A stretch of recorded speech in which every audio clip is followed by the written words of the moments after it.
ಅಸ್ಸಲಾಮು ಅಲೈಕುಂ. ಎಲ್ಲರಿಗೂ ನಮಸ್ಕಾರ. Founders day, ಸ್ಥಾಪಕರ ದಿನಾಚರಣೆ. ಕನ್ನಡದಲ್ಲಿ, ಶುದ್ಧ ಕನ್ನಡದಲ್ಲಿ ಹೇಳಬೇಕು ಅಂದರೆ, ಈ ಒಂದು ಸುಂದರ ಸಮಾರಂಭ ಇದು ನಿನ್ನೆ ನಡೀಬೇಕಿತ್ತು, 13ನೇ ತಾರೀಕು, ಸಂಡೇ ಆದಿತ್ಯವಾರ ಆದ್ದರಿಂದ ಇವತ್ತಿಗೆ ಮುಂದೂಡಲ್ಪಟ್ಟು ಇವತ್ತು ಮಾಡ್ತಾ ಇದ್ದೀವಿ.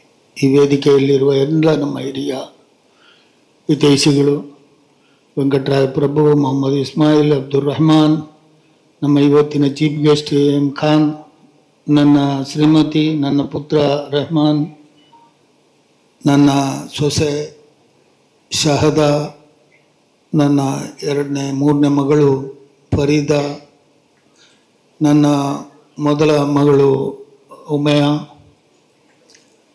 ನನ್ನ ಆತ್ಮೀಯರು, ವೇದಿಕೆ ಮುಂಭಾಗದಲ್ಲಿ ಕುಳಿತಿರ್ತಕ್ಕಂಥ ಮಾಧವ ಗಂಬಿಲ ಮತ್ತು ನಮ್ಮ ವಸಂತೆ, ನಮ್ಮ ಡಾಕ್ಟ್ರು, ನಮ್ಮ ಡೀನ್ ಶಾನವಾಜ್ ಮತ್ತು ಆಯುರ್ವೇದ ಡಾಕ್ಟರ್ಗಳು ರೋಹನ್ ಮೋನೀಸ್, ಇಕ್ಬಾಲ್, ನಮ್ಮ ಫಾರ್ಮಸಿ ಮುಖ್ಯಸ್ಥರು, ನನ್ನ ಆತ್ಮೀಯ ಸ್ನೇಹಿತ ಹೈದರ್ ಬರ್ತಿಪ್ಪಾಡಿ, ಅಬೂಬಕರ್, ಮತ್ತು ನಮ್ಮ ಸ್ಕೂಲ್ಗಳ ಮುಖ್ಯಸ್ಥರು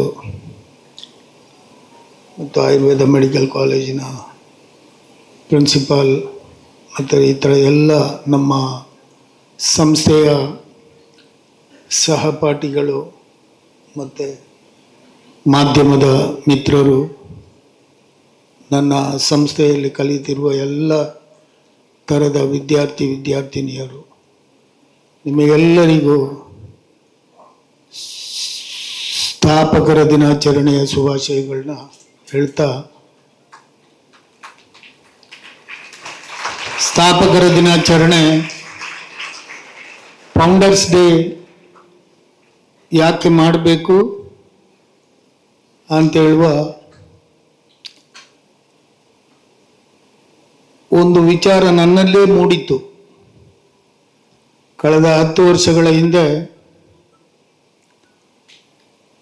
ಯಾಕಾಗಿ ಮಾಡಬೇಕು ಅಂತ ನನ್ನ ಜೀವನದಲ್ಲಿ ಕೆಲವೊಂದು ಅತ್ಯಮೂಲ್ಯವಾದ ಸಂತೋಷಗಳ ಕೂಟವನ್ನು ನೋಡಿದ್ದೇನೆ, ನಾನು ಅನುಭವಿಸಿಲ್ಲ. ಕಾರಣ, ಉಳ್ಳಾಳ ದರ್ಗದ ಅಧ್ಯಕ್ಷನಾದ 5 ವರ್ಷ ಅಧ್ಯಕ್ಷನಾಗಿದ್ದೆ. ಆ ಸಮಯದಲ್ಲಿ ಪ್ರತಿ ದಿನನಿತ್ಯ ಒಂದು 2 ತಿಂಗಳು ರಂಜಾನ್ ಮತ್ತು ರಬೀಲ್ ಅವ್ವಲ್ನಲ್ಲಿ ಪ್ರತಿದಿನ 1 ಅಥವಾ 2 ಸನ್ಮಾನ ಅಥವಾ ಸಭೆ ಕಡ್ಡಾಯವಾಗಿ ಅಟೆಂಡ್ ಆಗಲೇಬೇಕು ಅಧ್ಯಕ್ಷನಾದವನು ಮಾಡ್ತಿದ್ದೆ. ಆದರೆ 5 ವರ್ಷದಲ್ಲಿ ಒಂದೇ ಒಂದು ಸಲ ಒಂದು ಸಾಲು ಓದಿಸಿ ಸನ್ಮಾನ ಅಂತೇಳಿ ನಾನು ಸ್ವೀಕಾರ ಮಾಡಲಿಲ್ಲ. ಕಾರಣ ಇದೆ ಅದಕ್ಕೆ. ನಾನೊಬ್ಬ ಅತ್ಯಂತ ಪರಿಶ್ರಮಿ ಅಂತ ಹೇಳಿದರೆ ನಾನೇ ಹೇಳ್ಕೊಂಡ್ರು ತಪ್ಪಾಗುವುದಿಲ್ಲ. ಕಾರಣ, ನನಗೆ ಗೊತ್ತಿದೆ ನಾನು ಜೀವನ ಯಾವ ಥರದಲ್ಲಿ ನನ್ನ ಜೀವನವನ್ನು ನಾನು ನಡೆಸಿದ್ದೇನೆ ಅಂತೇಳಿ.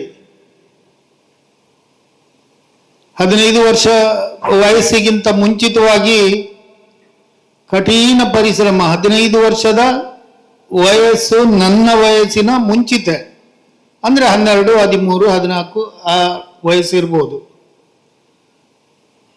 ಇದು ಯಾಕೆ ಈ ಜೀವನ ಅಂತಲೂ ನನ್ನ ಮನಸ್ಸಿಗೆ ಕೆಲವೊಮ್ಮೆ ಬಂದಿದ್ದುಂಟು. ನನ್ನ ವಯಸ್ಸು 10 ವರ್ಷದ ಹಿಂದೆ ನಾನು ಊರಿನಲ್ಲಿ ನನ್ನ ತಾಯಿ ನನ್ನ ತಂದೆಯ ಜೊತೆಯಲ್ಲಿ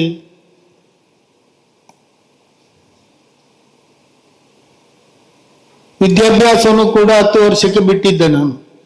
ಆಗ ಬಿಟ್ಟು ಮನೆಯಲ್ಲಿ ಇರಬೇಕಾದ ಕೆಲವು ಸಂದರ್ಭ, ಬ್ರಿಟಿಷರು ನಮ್ಮ ದೇಶವನ್ನು ಬಿಟ್ಟು ಹೋದ ಮೇಲೆ ಊಟಕ್ಕೆ ಅಕ್ಕಿ ಕೂಡ ನಮಗೆ ಸಿಗ್ತಾ ಇರಲಿಲ್ಲ. ಇವತ್ತು 10 kg ಅಕ್ಕಿ ಸಿದ್ದರಾಮಯ್ಯನವರು ಕೊಡ್ತಾ ಇದ್ದಾರೆ. ದುಡ್ಡು ಕೊಟ್ಟರೆ ಅಂಗಡಿಯಲ್ಲಿ ಅಕ್ಕಿ ಸಿಗ್ತಾ ಇರಲಿಲ್ಲ. ಜಮೀನ್ದಾರರ ಜಮೀನಿನಲ್ಲಿ ಅಕ್ಕಿ ಭತ್ತ ಬೆಳೆದ್ರೆ ಅವರ ಮನೆಗೆ ಕೆಲಸಕ್ಕೆ ಹೋದರೆ ಮಾತ್ರ ಅವರು ಸಂಬಳ ಅಕ್ಕಿ ಕೊಡ್ತಾರೆ, ಅದರ್ವೈಸ್ ಇಲ್ಲ. ಅಂಗಡಿಯಲ್ಲಿ ಕಂಟ್ರೋಲ್ನ ಅಕ್ಕಿ ಸಿಕ್ಕಬೇಕಾದ್ರೆ 1 ಸೇರು ಅಕ್ಕಿ ತಗೊಳ್ಬೇಕಾದ್ರೆ 3 ಸೇರು ಧಾನ್ಯ ತಗೊಳ್ಬೇಕು. ಇದೆಲ್ಲ ಇದರ ಪ್ರತಿಪಾಡಿ ಅವರಿಗೆ ಗೊತ್ತಿರಕ್ಕಿಲ್ಲ, ಯಾಕಂದ್ರೆ ಅವರ ತಂದೆ ಬಲಾಢ್ಯ ಜಮೀನ್ದಾರಗಳಾಗಿದ್ರು, ಶ್ರೀಮಂತರಿದ್ರು ಅವರ ತಂದೆಯವರು. ಅದೇ ನನ್ನ ತಂದೆ ಹಾಗೆ ಅಲ್ಲ. ನನ್ನ ತಂದೆ ಬ್ರಿಟಿಷ್ ಸರ್ಕಾರದ ಕೆಲಸಗಾರ, ಎಂಪ್ಲಾಯಿ ಅಂತ ಹೇಳುವ ಒಂದು ಬಿರುದು ಮಾತ್ರ. ನಮ್ಮ ಗ್ರಾಮದಲ್ಲಿ ಒಬ್ಬನೇ ಒಬ್ಬ ಸರ್ಕಾರಿ ನೌಕರ ಇದ್ರು ನನ್ನ ತಂದೆ. ಈ ಬಿರುದು ನನ್ನ ತಾಯಿಯನ್ನು ನನ್ನ ತಂದೆಗೆ ಕೊಡ್ಲಿಕ್ಕೆ ಕಾರಣ ಅಲ್ಲ. ಅಂದ್ರೆ ಯಾವ ಕಾರಣಕ್ಕೂ ನನ್ನ ತಾಯಿಯನ್ನು ಅವರಿಗೆ ಮದುವೆ ಮಾಡಿಕೊಡುವ ಯೋಚಿತ ಇರುವ ವಿಷಯವೇ ಅಲ್ಲ. ಕಾರಣ, ನನ್ನ ತಾಯಿಯ ಕುಟುಂಬ, ತಾಯಿಯ ತಂದೆ ಪಂಡಿತರಿದ್ದರು, ಶೇಖ ಬೈಚರಿ ಅಂತೇಳಿ. 2 ಊರಿನ ಮಸೀದಿಯ ಅಧ್ಯಕ್ಷರಾಗಿದ್ದರು ಆ ಕಾಲದಲ್ಲಿ. ಇಡೀ ಒಂದು ಅರ್ಧ ಊರು ಅವರ ಅಧೀನದಲ್ಲಿತ್ತು. ಆದರೂ ಹೊಟ್ಟೆ ಹಸಿವಿನಲ್ಲಿದ್ದಾಗಲೂ ಕೂಡ ಈ ಅಕ್ಕಿ ಸಿಕ್ಕದ ಸಂದರ್ಭದಲ್ಲಿ 1 ಮುಡಿ ಅಕ್ಕಿ ತವರು ಮನೆಯಿಂದ ತರಲಿಕ್ಕೆ ಸಕಾಲವಾಗಿ ನನ್ನ ಅಜ್ಜಿ ಒಪ್ತಿರ್ಲಿಲ್ಲ. ಈಗೋ ತವರು ಮನೆಯಿಂದ, ಸೊಸೆಯ ಮನೆಯಿಂದ ಅಕ್ಕಿ ತಂದು ಊಟಕ್ಕೆ ಅಕ್ಕಿ ತಂದರೆ ಅದು ಸರಿಯಲ್ಲ. ಧಾನ್ಯಗಳನ್ನು ಬೇಯಿಸಿ ತಿಂದರೂ ಸರಿ, ಪರವಾಗಿಲ್ಲ. ಧಾನ್ಯಗಳನ್ನು ಹೇಗೆ ತಿಂತೀವಿ ಅದು ನಿಮಗೆ ಹೇಳ್ಕೊಟ್ಟು ಬಿಡ್ತೀನಿ. ಹುರುಳಿಕಾಳು ಬೇಯಿಸಿ ಅದಕ್ಕೆ ಬೆಲ್ಲ ಹಾಕಿ, ಅಥವಾ ಹಸುರು ಕಾಳು ಅಂತ ಹೇಳುವ ಹಸುರು ಬೆಳೆಯ ಕಾಳು, ಅದು ಬೇಳೆ ಅಲ್ಲ, ಅದನ್ನು ಬೇಯಿಸಿ ಅದಕ್ಕೆ ಬೆಲ್ಲ ಹಾಕಿ ಮಧ್ಯಾಹ್ನ ಪ್ಲೇಟ್ನಲ್ಲಿ ನಾವು ಅನ್ನ ಕೊಟ್ಟಾಗೆ ಕೊಡ್ತಿದ್ರು ನಮಗೆ. ಶ್ರೀಮಂತಿಗೆ ತಾಯಿ ಮನೆಯಲ್ಲಿದ್ದರೂ ಕೂಡ ಅಲ್ಲಿಂದ ಯಾವ ಕಾರಣಕ್ಕೂ ತಾಯಿ ಹೋಗಿ ಒಂದು ಗಳಸಿ ಅಥವಾ 1 ಮುಡಿ ಅಕ್ಕಿ ತರುವ ಅಂತ ಹೇಳಿದ್ರೆ ಸಕಾರಾತ್ಮಕವಾಗಿ ನನ್ನ ಅಜ್ಜಿಗೆ ಒಬ್ಬನೇ ಮಗ, ನನ್ನ ತಂದೆ. ಹಿಂದೆ ಮುಂದೆ ಯಾರೂ ನಾವು ನೋಡಲಿಲ್ಲ. ನನ್ನ ತಂದೆ ಒಬ್ಬರಿಗೆ ಒಂದೇ ಮಗ, ಅವರಿಗೆ ಬ್ರಿಟಿಷ್ ಸರ್ಕಾರದ ಕೆಲಸ. ಈ ಒಂದು ನೆಂಬೇಡು ಮಾತ್ರ ಕೂರುವ ಮನೆಯೂ ಕೂಡ ಪಟ್ಟೋರಿ ಸೀನಕಾಜವರ ಅಧೀನದಲ್ಲಿ ಒಕ್ಕಲ್ತನದಲ್ಲಿದ್ದವರು ನಾವು. ಒಂದು ಕಡೆ ತಾಯಿ ಅಗ್ರಮಾನ್ಯ ಜಮೀನ್ದಾರನ ಮಗಳಾಗಿದ್ರೆ, ಒಂದು ಕಡೆಯಲ್ಲಿ ಸರ್ಕಾರಿ ನೌಕರನ ಹೆಂಡತಿ ನನ್ನ ತಾಯಿ. ಒಂದೊಂದು ಸಲ ನಾನು ಚಿಕ್ಕ ವಯಸ್ಸಿನಲ್ಲಿದ್ದಾಗ ನನ್ನ ತಾಯಿ ಹೇಳಿದ್ದನ್ನು ನಾನು ಇವತ್ತಿನವರೆಗೆ ನನ್ನ ಮಕ್ಕಳಿಗೆ ಕೂಡ ಹೇಳಲಿಲ್ಲ. ಇವತ್ತು ಮುಂದೆ ಹೇಳಿದರೆ ನಿಮಗೆ ಸಮಾಧಾನ ಆಗ್ಬೋದು ಅಂತ ತಿಳ್ಕೊಂಡಿದ್ದೀನಿ. ಯಾಕಂತ ಹೇಳಿದರೆ ನನ್ನ ಆತ್ಮೀಯರು ಅನೇಕ ಜನ ನನ್ನ ಒಟ್ಟಿಗೆ ಇರುವವರು ಇಲ್ಲೆಲ್ಲ ಬೋರ್ಡ್ ಹಾಕಿದ್ದಾರೆ, ಬರ್ತ್ಡೇ ಅಂತೇಳಿ. ನಾನು ಯಾವತ್ತೂ ಕೂಡ ಬರ್ತ್ಡೇ ಆಚರಿಸುವ ಮನಸ್ಥಿತಿಯಲ್ಲಿ ಉಳ್ಳವನೂ ಅಲ್ಲ, ಇನ್ನು ಸಾಯುವವರೆಗೆ ಅದನ್ನು ಮಾಡುವುದೂ ಇಲ್ಲ. ಇತ್ತೀಚೆಗೆ ನನ್ನ ಮಕ್ಕಳು ದೊಡ್ಡದಾದ ಮೇಲೆ ನನ್ನ ಪಾಸ್ಪೋರ್ಟು ಅಥವಾ ನನ್ನ ಸ್ಕೂಲ್ ಸರ್ಟಿಫಿಕೇಟ್ ನೋಡಿ ನನ್ನ ಬರ್ತ್ಡೇದು ಇವತ್ತು ಅಂತೇಳಿ, ಇಂಥ ತಾರೀಕು ಅಂತೇಳಿ ತಿಳ್ಕೊಂಡು ಅವರ ಮನಸ್ಸಿನಲ್ಲೇ ಅಷ್ಟೇ ಅವರು ನೆಮ್ಮದಿ ಪಟ್ಟುಕೊಳ್ತಾ ಇದ್ದಾರೆ. ಅದಲ್ಲದೆ ಯಾವುದೇ ಒಂದು ಕಾರ್ಯಕ್ರಮ ಆಗಲಿ, ಯಾವುದೇ ಒಂದು ಸಂತೋಷ ಕೂಟವಾಗಲಿ ನನ್ನ ಮಕ್ಕಳು ದೊಡ್ಡದಾದ ಮೇಲೂ ನನ್ನ ಬರ್ತ್ಡೇಗೆ ನಾನು ಮಾಡಿದ್ದಿಲ್ಲ, ಇನ್ನು ಮುಂದಕ್ಕೂ ಮಾಡುವುದೂ ಇಲ್ಲ. ಅದು ನನಗೆ ಇಷ್ಟ ಇದ್ದ ಕಾರ್ಯ ಅಲ್ಲ ಅಂತ ಹೇಳಲಿಕ್ಕೆ ಬಯಸ್ತೇನೆ. ಇದಕ್ಕೆ ಕಾರಣ ಏನು ಅಂತ ಹೇಳಿದರೆ, ನನ್ನ ತಾಯಿ 4 ಮಕ್ಕಳನ್ನು ಜೀವದಾನ ಕೊಟ್ಟಿದ್ದಾರೆ, ನಾನು ಸೇರಿ.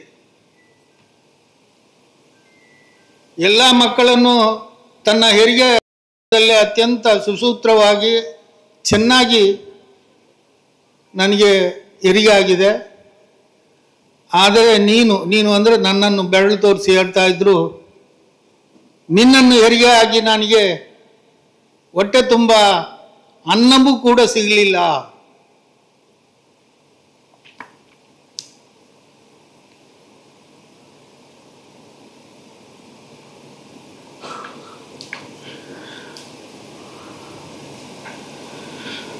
ಅಂತ ನತದೃಷ್ಟ ನೀನು ಅಂತ ಒಂದು ಸಲ ಹೇಳಿದ್ದಿದೆ.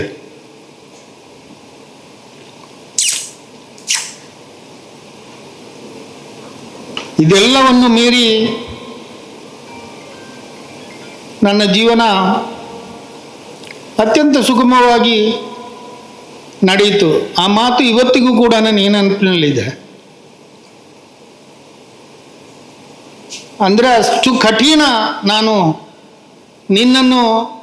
ನಿನಗೆ ಜನ್ಮ ಕೊಟ್ಟಿದ್ದೇನೆ ಅಂತ ನನ್ನ ತಾಯಿ ಹೇಳ್ತಾ ಇದ್ರು. ಆದರೆ ನನ್ನಿಂದ ಅವರಿಗೆ ಯಾವುದೇ ಸುಖವನ್ನು ಕೊಡಲಿಕ್ಕೆ ಸಾಧ್ಯ ಆಗಲಿಲ್ಲ. ಪವಿತ್ರವಾದ ಹಜ್ಜಿ ಕರ್ಮವನ್ನು ನಿರ್ವಹಿಸಲಿಕ್ಕೂ ನನ್ನ ತಾಯಿ ತಂದೆಗೆ ಅವಕಾಶ ಮಾಡಿಕೊಡ್ಲಿಕ್ಕೆ ನನ್ನಿಂದ ಆಗಲಿಲ್ಲ. ಹಣದ ಅನುಕೂಲ ಇದ್ದೂ ಕೂಡ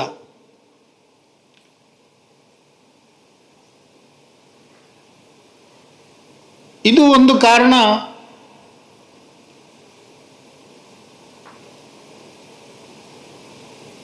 ನಾನು ಮದುವೆ ಆಯಿತು. ಮದುವೆ ಆದ ನಂತರ ಕೂಡ ನನ್ನ ತಂದೆ ನನಗೆ ಹೊಡಿತಾ ಇದ್ರು, ಹೊಡೆದಿದ್ದಾರೆ ಒಂದು ಸಲ. ಮುಂಚೆಯಾಗೂ ಹೊಡಿತಾ ಇದ್ರು. ಮದುವೆ ಆದ ನಂತರ ನನ್ನ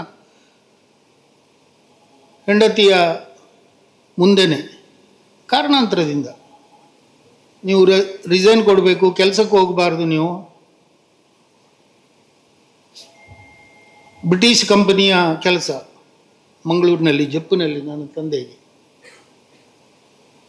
ನೀವು ರಿಸೈನ್ ಕೊಡ್ಬೇಕಂತ ಹೇಳುವಾಗ ಚಪ್ಪುನ ಬೆತ್ತದಲ್ಲಿ 4 ಬಿಟ್ಟರು. ನಿನ್ನ ದುಡಿಮೆ ನನಗೆ ಸಿಗರೇಟ್ ಸೇದಲಿಕ್ಕೆ ಸಾಲ ಅದು ಇಲ್ಲ, ನಾನು ರಾಜೀನಾಮೆ ಕೊಡಬೇಕು ಅಂತ ಹೇಳ್ತೀಯ ನೀನು ಅಂತೇಳಿ. ಈ ಮಾತು ಬಿಡಲೇ ಇಲ್ಲ. ಎಷ್ಟೇ ಅವರು ವಿರೋಧ ವ್ಯಕ್ತಪಡಿಸಿದ್ರು ತಾಯಿ ಮುಖಾಂತರ 6 ತಿಂಗಳಿಗೆ ಒಂದು ಸಲ ಅಥವಾ 1 ವರ್ಷಕ್ಕೊಂದು ಸಲ ಮೂಡಿಗೆರೆಯಿಂದ ಕಣಚೂರಿಂದ ಊರಿಗೆ ಬಂದಾಗ ಯಾವಾಗಲೂ ತಂದೆ ಹೋಗಬಾರ್ದು, ಕೆಲಸಕ್ಕೆ ಹೋಗಬಾರ್ದು ಅಂತ ನಾನು ಹೇಳಿದರೆ ವಿರೋಧ ವ್ಯಕ್ತಪಡಿಸ್ತಾರೆ ಅಂತೇಳಿ ತಾಯಿಯ ಮುಖಾಂತರ ಹೇಳಿಸ್ತಿದ್ದೆ. ಅದರಲ್ಲಿ ನಾನು ಸಕ್ಸಸ್ಸು ಆದೆ. ತಂದೆ ರಿಸೈನ್ ಕೊಡಿಸ್ಲಿಕ್ಕೆ ರಿಸೈನ್ ಕೊಟ್ಟರು. ಅವರು ಜೀವನ ಪೂರ್ತಿ ಅತ್ಯಂತ ಸುಂದರವಾಗಿ ನೆಮ್ಮದಿಯಿಂದ ಜೀವನ ಮಾಡಿದ್ದಾರೆ. ಆದರೆ ನನ್ನ ಈ ಒಂದು ಫೌಂಡರ್ಸ್ ಡೇ ಯಾಕೆ ಅಂತ ಹೇಳುವುದನ್ನು ಹೇಳಿ ನನ್ನ ಮಾತನ್ನು ಮುಗಿಸ್ತೇನೆ ನಾನು.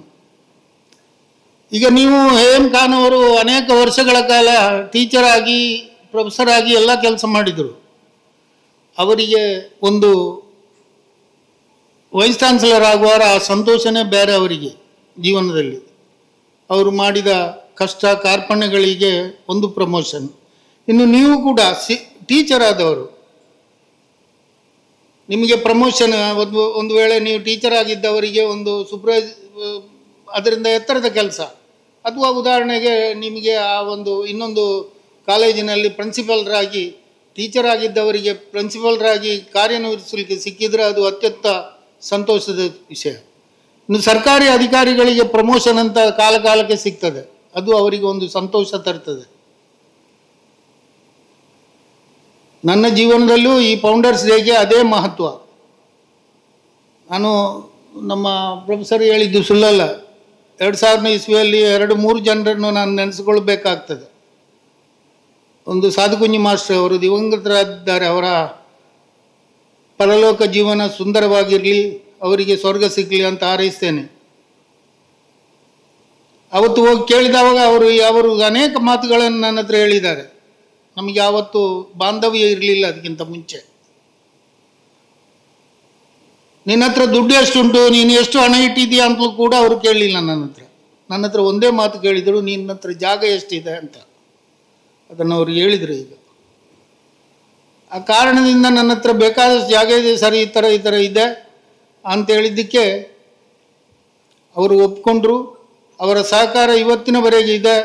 ಅವರಿಗೂ ಕೂಡ ಆರೋಗ್ಯ ಮತ್ತು ದೀರ್ಘಾಯುಷ್ಯ ದೇವರು ಕೊಡಲಿ ಅಂತೇಳಿ, ಅಲ್ಲಾಹು ಕೊಡಲಿ ಅಂತೇಳಿ ನಾನು ಹಾರೈಸ್ತೇನೆ.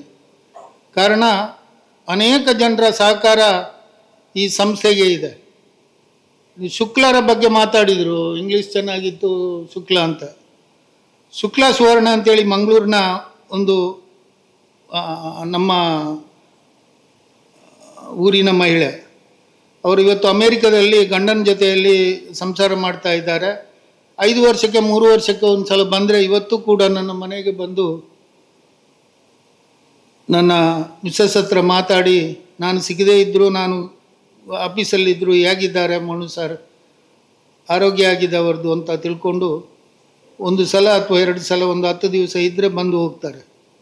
ಅವರಿಗೆ ಅಷ್ಟು ಈ ಸಂಸ್ಥೆಯ ಮೇಲೆ ಅಷ್ಟೊಂದು ಗೌರವ, ಅಷ್ಟೊಂದು ಪ್ರೀತಿ ವಿಶ್ವಾಸದಲ್ಲಿ ಕೇವಲ 10-12 ಸ್ಟೂಡೆಂಟ್ ಇಟ್ಟುಕೊಂಡು ಆ ಮಹಿಳೆ ಈ ಸ್ಕೂಲನ್ನು ಸ್ಥಾಪನೆ ಮಾಡಿದರು ಅವತ್ತು 2001ನೇ ಇಸ್ವಿಯಲ್ಲಿ. ಇದೆಲ್ಲ ಒಂದು ಹಂತವಾಗಿ ಅದರ ನಂತರ PU ಕಾಲೇಜ್ ಆಯಿತು, ಡಿಗ್ರಿ ಆಯಿತು, ಆಮೇಲೆ ನರ್ಸಿಂಗ್ ಆಯಿತು, MBBS ಆಯಿತು, MD ಆಯಿತು, ಎಲ್ಲ ಆಯಿತು. ಈ ಹಂತ ಹೋಗುವಾಗ ಮನಸ್ಸಿಗೆ ಒಂದು ಸಂತೋಷ ಅಥವಾ ನೆಮ್ಮದಿ ನಾವು ನೋಡುವಾಗ ಕಾಣ್ತದೆ. ನಾನು ಮನಸಾರ ಅದನ್ನು ಆಚರಣೆ ಮಾಡದೇ ಇದ್ದರೂ ಕೂಡ ಕಾಣ್ತದೆ. ಆ ಒಂದು ಸಂತೋಷಕ್ಕೋಸ್ಕರ ಪ್ರತಿ ವರ್ಷ ಒಂದು ಸ್ಥಾಪಕರ, ಇವತ್ತು ನಾನು ಇದ್ದೇನೆ, ನನ್ನ ಕಾಲ ನಂತರವೂ ಕೂಡ ಇದು ಮುಂದುವರಿತದೆ. ಯಾಕಂತ ಹೇಳಿದರೆ ಸಮಾಜಕ್ಕೆ ನಾವು ಏನನ್ನು ಕೊಡದೇ ಇದ್ದರೂ ನಮ್ಮ ಮನಸ್ಸು ಇನ್ನೂ ಕೂಡ ಬಾಯಾರಿಕೆಯಾಗೆ ಮನುಷ್ಯರಿಗೆ ಆಗ್ತದ, ಆವಾಗ ನೀರು ಬೇಕು ನಮಗೆ. ಅದೇ ಥರ ನಾನು ಸಮಾಜಕ್ಕೆ ಕೊಟ್ಟಿದ್ದು ಸಾಲುವುದಿಲ್ಲ, ಈ ಸಮಾಜ ನನಗೆ ಕೊಟ್ಟದ್ದಕ್ಕೆ ಸಮನಾಗಿ ನಾನು ತಿರುಗಿ ಸಮಾಜಕ್ಕೆ ಕೊಡಲಿಲ್ಲ ಅಂತ ಹೇಳುವ ಭಾವ ನನ್ನಲ್ಲಿ ಈಗಲೂ ಕಾಡ್ತಾ ಇದೆ. ಅದಕ್ಕೆ ನಾನು ಇದನ್ನು ನನ್ನ ಬರ್ತ್ಡೇ ಅಥವಾ ಈ ಒಂದು ಸಮಾರಂಭ ತಿಳ್ಕೊಳ್ಬಾರ್ದು ಯಾರು ಅಂತೇಳಿ. ಇನ್ನು ಕೆಲವು ನನ್ನ ಹತ್ತಿರದ ಸ್ನೇಹಿತರು ಅಥವಾ ಹಿತೈಷಿಗಳು, ಈಗ ಮಾಧವ ಬಂಗಲಿನ ಹತ್ರ ನಾನು ನಿನ್ನೆ ಹೇಳಿದೆ, ನೀವು ಫೋಟೋ ಹಾಕಬಾರ್ದು, ಅಲ್ಲ ನಾನು ಅಕ್ಕಿ ಕೊಡ್ತೇವೆ ನಾವು ಅಲ್ಲಿ, ಅದೆಲ್ಲ ಬಾರ್ದು, ಆ ಥರ ಮಾಡಲಿಕ್ಕೆ ಅದು ಸರಿಯಲ್ಲ ಅಂತ ಹೇಳಿದ್ದಕ್ಕೆ ಅವರು ಅದನ್ನು ಕೇಳುವುದಿಲ್ಲ ಅಂತ ಹೇಳಿದರೆ ಅದನ್ನು ವಿರೋಧಿಸುವುದು ನನ್ನ ಧರ್ಮವೂ ಕೂಡ ಅಲ್ಲ, ನನ್ನ ಕೆಲಸವೂ ಕೂಡ ಅಲ್ಲ. ಅವರಿಗೆ ಬೇಜಾರಾಗ್ಬೋದು. ನನ್ನ ಅತ್ಯಂತ ಆತ್ಮೀಯರು, ಅವರಂತೆ ಅನೇಕರು. ಹಾಗಾಗಿ ಈ ದಾರಿಯಲ್ಲಿ ಫೋಟೋ ಆಗಿದ್ದಕ್ಕೆ ನಾನು ಕಾರಣಕರ್ತ ಅಲ್ಲ.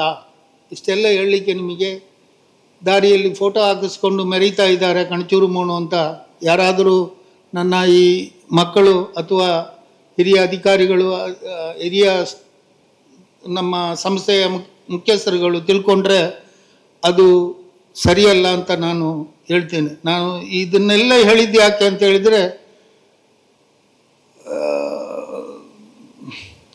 ಐಷಾರಾಮಿ ಜೀವನ ನಡೆಸುವುದು ನನ್ನ ಮಟ್ಟಿಗೆ ಅದು ಸರಿಯಲ್ಲ. ನಾನೊಬ್ಬ ಕಠಿಣ ಪರಿಶ್ರಮಿಯ ಮಗ, ನಾನು ಹಣವಂತನ ಮಗ ಅಲ್ಲ. ನನ್ನ ಮಕ್ಕಳು, ಈಗ ನಾನು ಎಲ್ಲರೂ ನನ್ನ ಮಕ್ಕಳು ಹಣವಂತನ ಮಕ್ಕಳು, ಆದರೆ ನಾನಲ್ಲ. ನನ್ನ ತಂದೆ ತಾಯಿ ಅವರ ಮನೋಭಾವವನ್ನು ನಿಮಗೆ ತಿಳಿಸಿದೆ. ನಾನು ಇವತ್ತಿನವರೆಗೆ ಯಾರೂ ಹೇಳಿರಲ್ಲ, ನನ್ನ ಮಕ್ಕಳಿಗೂ ಹೇಳಿರಲ್ಲ. ಖಂಡಿತವಾಗಿಯೂ ನನ್ನ ತಾಯಿ ಆ ಥರ ಒಂದು ಸಲ ಒಂದು ಮಾತನ್ನು ಹೇಳಿದರು. ಅವರ ಮನಸ್ಸಿಗೆ ಬಂದದ್ದನ್ನು ಹೇಳಿದ್ದಾರೆ, ನನ್ನ ಮೇಲೆ ಬ್ಲೈಮ್ ಮಾಡಿದ್ದಲ್ಲ. ನನಗೆ ಹೊಟ್ಟೆ ತುಂಬ ಅನ್ನ ಸಿಕ್ಕಿಲ್ಲ ಅಂತ ಹೇಳಲಿಕ್ಕೆ ಕಾರಣ, ನನ್ನ ತಂದೆ ಹತ್ರ ಕೈ ತುಂಬ ಹಣ ಇತ್ತು, ಅವರಿಗೆ ಅತ್ಯಂತ ಸಂಬಳನೂ ಸಿಕ್ತಿತ್ತು ಒಳ್ಳೆಯ. ಇದು ಗಂಡನದ. ಆದರೆ ತವರು ಮನೆಯಲ್ಲಿ ಆಸ್ತಿ ಕೂಡ ಇತ್ತು, ಬೇಕಾದಷ್ಟು ಜಮೀನ್ದಾರರಾಗಿದ್ದರು. ಆದರೂ ನಮಗೆ ಅಕ್ಕಿ ಸಿಕ್ಕಲಿಲ್ಲ. ಅಕ್ಕಿ ಸಿಕ್ಕಬೇಕಾದ್ರೆ ಜಮೀನ್ದಾರರ ಮನೆಗೆ ಕೆಲಸಕ್ಕೆ ಹೋದರೆ ಮಾತ್ರ ಅವರು ಅಕ್ಕಿ ಸಂಬಳ ಕೊಡ್ತಾರೆ. ನಮ್ಮ ಮನೆಯಲ್ಲಿ ಕೆಲಸಕ್ಕೆ ಹೋಗೋರು ಯಾರೂ ಇಲ್ಲ. ತಂದೆ ಮಂಗಳೂರು ಬ್ರಿಟಿಷ್ ಕಂಪನಿಯಲ್ಲಿ ಕೆಲಸಕ್ಕೆ ಹೋಗ್ತಾರೆ. ತಾಯಿ ಕೆಲಸ ಮಾಡಿ ಅಭ್ಯಾಸ ಇದ್ದವರಲ್ಲ. ಅದರಿಂದ ಈ ಕಷ್ಟ ಅನುಭವಿಸಿದ್ದಾರೆ. ಇದೆಲ್ಲವನ್ನು ನೋಡಿಕೊಂಡು ತಿಳ್ಕೊಂಡು ನಾವಿವತ್ತು ಈ ಹಂತಕ್ಕೆ ಮುಟ್ಟಿದ್ದೇವೆ ಅಂತ ಹೇಳಿದರೆ, ಇದು ನಿಮ್ಮೆಲ್ಲರ, ನನ್ನ ಇಲ್ಲಿ ದುಡಿಯುವಂಥ ಅನೇಕ ಮಹಿಳೆಯರ ಪುರುಷರ ಶ್ರಮ, ನಿಮ್ಮ ಬದ್ಧತೆ, ಅದರಿಂದ ಈ ಸಮಯಕ್ಕೆ ಈ ಒಂದು ಹಂತಕ್ಕೆ ನಾವು ಮುಟ್ಟಿ ನಾವು ನಿಮ್ಮ ಮುಂದೆ ನಿಂತಿದ್ದೇನೆ. ಆದರೆ ಇದರಲ್ಲಿ ನನ್ನ ಐಷಾರಾಮಿಯ ಏನೂ ಕೂಡ ಇದರಲ್ಲಿ ಇಲ್ಲ. ಈ ನಮ್ಮ ಈ ಫೌಂಡರ್ಸ್ ಡೇ ಸ್ಥಾಪಕ ದಿನಾಚರಣೆ ಅಂತ ಹೇಳುವುದನ್ನು ಮಾತ್ರ ನೀವು ತಿಳ್ಕೊಳ್ಳಿ ಅಂತೇಳಿ ನೀವೆಲ್ಲ ಇವತ್ತು ಇಷ್ಟೊಂದು ಸಂಖ್ಯೆಯಲ್ಲಿ ವಿದ್ಯಾರ್ಥಿನಿಯರು ಬಂದಿದ್ದೀರಿ. ನೀವೆಲ್ಲ ನನ್ನ ಮಾತನ್ನು ಆಲಿಸಿದ್ದೀರಿ. ಖಂಡಿತವಾಗಿಯೂ ನಾನು ಆಡಿದ ಮಾತಿನಲ್ಲಿ ನಿಮಗೇನಾದ್ರು ಮನಸ್ಸಿಗೆ ನೋವಾಗಿದ್ದರೆ ನನಗೆ ಕ್ಷಮಿಸಿ ಅಂತ ಹೇಳಿ ಕೇಳಿ ನನ್ನ ಮಾತನ್ನು ಮುಗಿಸ್ತೇನೆ. ಜೈ ಹಿಂದ್.